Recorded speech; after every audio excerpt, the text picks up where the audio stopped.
Hi, my name is Joe Levy, and I'm the president of Embassy Consulting Services and a retired commander from the Long Beach Police Department.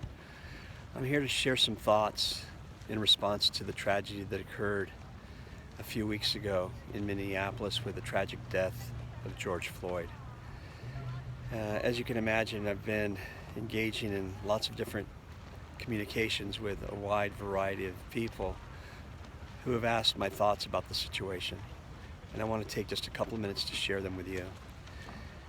The bulk of my career, almost 30 years spent with the Long Beach Police Department, was spent trying to change the culture of the police department to make it more inclusive and to try to build those partnerships between the minority community and the police department.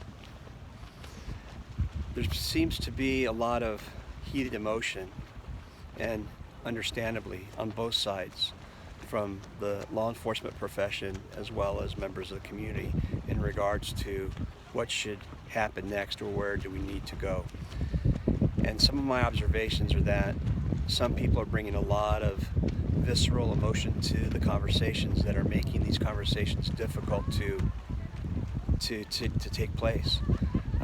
It appears that many on both sides are digging their heels in and only want to see it from their position or their perspective, which sometimes is valid.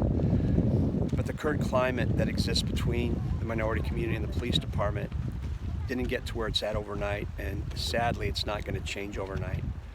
So I think what has to happen is emotions need to settle down and people need to come to the table to have productive dialogue, to talk about and discuss implementation of reforms that need to take place in the law enforcement profession.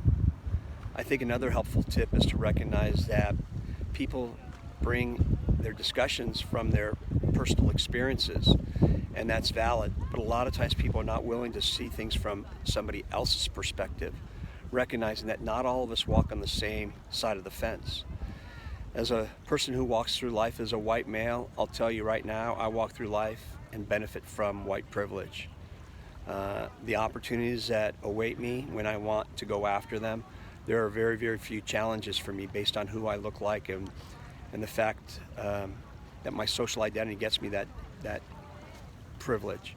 And that's just my perspective. But for people who walk on the other side of the fence, although there are opportunities out there, the way in which they get there is going to look different for others who benefit from white privilege. So my point here is to try to see things from somebody else's perspective, and it kind of speaks to that adage of you don't really know what that person's life experiences are like unless you walked in their shoes. That's a helpful tip that I've got for you. I hope that we can all remain calm and cool and try to transform our communities to make them more safe, respectful, and inclusive for all people. Thank you.